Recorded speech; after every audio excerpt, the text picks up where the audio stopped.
Seguinte, esse vídeo é pra você ouvir enquanto você faz qualquer outra coisa. Sem enrolação, sem papo motivacional de ginástica sueca. Se você gostar, você se inscreve. Se você não gostar, também se inscreve, porque provavelmente vai precisar ouvir isso daqui de novo. Você já parou pra notar que tem uma coisa que aparece em todos os seus problemas? Em todo emprego que não deu certo, em toda dieta que durou apenas 3 dias, todas as vezes que você iniciou e parou a academia, em todo projeto que virou rascunho eterno na sua gaveta? Exatamente, você. Não é o seu chefe, não é o ex, não é o mercado, não é Mercúrio retrógrado, é você. E eu não tô falando isso pra te fazer se sentir mal, eu tô falando porque é a única notícia boa dessa história. Porque se você é o problema, você também é a solução. Só que pra chegar nessa parte, você vai ter que engolir algumas coisas que não vão descer fácil.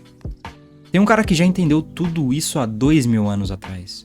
Um escravo grego chamado Epiteto, que apanhava, era tratado como lixo e mesmo assim era mais livre do que você, que tem Netflix, Delivery e 4 aplicativos de meditação no celular. Epiteto nasceu escravo. Escravo de verdade, não metáfora. Não inspiração de coach, escravo. O nome dele em grego significa literalmente o adquirido. O cara era a propriedade de outro cara. O dono dele quebrou a perna de Epiteto uma vez, de propósito. Por diversão só, simplesmente para mostrar quem é que mandava. A história diz que Epiteto olhou pro cara enquanto a perna estava sendo retorcida e avisou com calma: vai quebrar? E quando quebrou ele disse: eu te falei. Isso não é frieza, não é robô. É alguém que entendeu uma coisa que leva uma vida inteira para aprender. Que o que acontece fora de você não define o que acontece dentro. Depois de ser liberto, Epiteto abriu uma escola de filosofia. Os filhos dos ricos de Roma iam estudar com ele. O cara morava numa casinha, dormia no chão, tinha quase nada, e era considerado um dos homens mais livres do mundo conhecido. Enquanto isso, você tem apartamento, salário, 2 assinaturas de streaming e ainda assim sente que sua vida não pertence a você. Mas calma, vamos entender o porquê. Você acha que toma decisões, mas na verdade você não toma. O que você está fazendo é apenas reagir ao que acontece. Ficou com raiva no trânsito e buzinou por 5 minutos. Reação. Viu o feed do Instagram e ficou mal, sem saber exatamente porquê. Reação. Quis mandar mensagem pro ex às 2 da manhã porque ficou com saudade. Reação. A maioria das pessoas não vive, elas respondem a estímulo. São fantoches com CPF.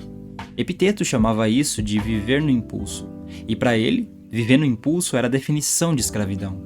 Não a escravidão dele de corrente e chicote, a escravidão invisível, aquela que você escolheu e ainda defende como se fosse liberdade. A dicotomia do controle. 2 categorias, só 2. O que depende de você e o que não depende. O que é que depende? Seus pensamentos, suas escolhas, sua resposta, seu esforço, tudo o que acontece dentro da sua cabeça. E o que não depende? É todo o resto. O trânsito, o humor do seu chefe, o que as pessoas pensam de você, se vai chover no sábado, se o mercado tá fechado, se a pessoa vai responder no WhatsApp, a opinião da sua família, o passado, o futuro.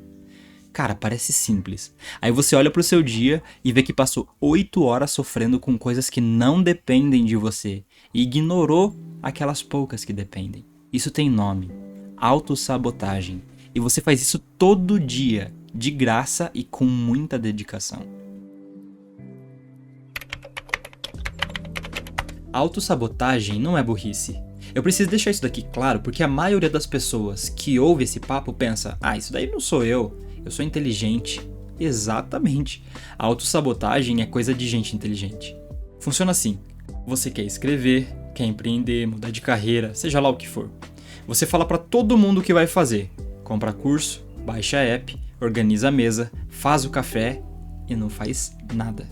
Porque enquanto você não começa, você ainda pode ser o cara que vai fazer. O potencial tá intacto, bonito, ninguém pode criticar o que não existe ainda. Se você começa e é ruim, aí o sonho acaba. A autossabotagem é proteção de ego disfarçada de procrastinação. E tem outra camada. Cada vez que você promete pra si mesmo e não cumpre, você anota internamente. Esse arquivo vai crescendo e crescendo, arquivo de evidências de que você não é confiável nem pra você mesmo. E aí fica mais fácil não tentar, porque a expectativa de falhar ela já tá embutida em você. É um ciclo elegante. Você se sabota pra não falhar. A sabotagem vira fracasso. O fracasso confirma que vai dar errado, que confirma que não adianta nem tentar, que confirma a sabotagem. E você fica rodando nisso achando que o problema é falta de motivação. Cara, não é falta de motivação, é falta de honestidade com você mesmo. Epiteto não teria paciência pra esse papo, cara, de verdade. Ele diria uma coisa só: você tá sofrendo com o resultado antes de fazer a ação. Você tá com medo do julgamento antes de criar o trabalho. Tá pensando no que vão achar antes de decidir o que você quer. Isso tem nome técnico também: masturbação mental. Você fica na cabeça, produz nada e ainda se esgota. Aqui vem a parte que vai contrariar tudo que seu coach favorito já falou. Você tá se sabotando porque quer demais o resultado. Você quer tanto passar no concurso que a ansiedade te paralisa antes mesmo de abrir o livro. Você quer tanto que um relacionamento dê certo que o medo de perder a pessoa faz você agir de um jeito que afasta ela. Você quer tanto ver o seu vídeo viralizar que não publica porque ainda não tá bom o suficiente. Querer demais o resultado pode ser exatamente o motivo pelo qual você não chega nele. Epiteto tinha uma solução simples e insuportável. Separa o que você controla do que não controla. Foca tudo no primeiro, solta o segundo completamente. Você controla o esforço, não controla o resultado. Investe tudo no esforço, cara. Solta o resultado. Isso não é desistir, é o oposto. É parar de desperdiçar energia em algo que não está nas suas mãos e colocar tudo no único lugar onde você tem efeito real. Atleta que pensa na medalha durante a prova performa pior do que o que pensa só em executar cada movimento passado nos treinos. A medalha é a consequência, o movimento é o único que depende dele. Você está olhando para a medalha, deveria estar olhando para o movimento. E a pergunta que fica: Epiteto passou a vida inteira preso. Primeiro como escravo, depois com o corpo quebrado. E era considerado o homem mais livre de Roma, porque ele descobriu o único lugar onde ninguém em nenhuma circunstância pode te alcançar, dentro da sua própria cabeça. A escolha de como você responde ao que acontece. Autossabotagem não é fraqueza de caráter, é uma falha de atenção. Você colocou energia no lugar errado, nos resultados que você não controla, nas opiniões que você não tem como mudar, no medo de um fracasso que ainda não aconteceu, e deixou vazio o único espaço onde você tem poder de verdade. Então eu deixo uma pergunta aqui, não precisa nem responder pra mim. O que tá no seu controle agora, nesse exato segundo? O que é que você tá ignorando enquanto pensa em coisas que não dependem de você? Fica com isso. E se esse vídeo fez sentido pra você, não esquece de deixar sua curtida e se inscrever no canal para acompanhar mais vídeos como esse.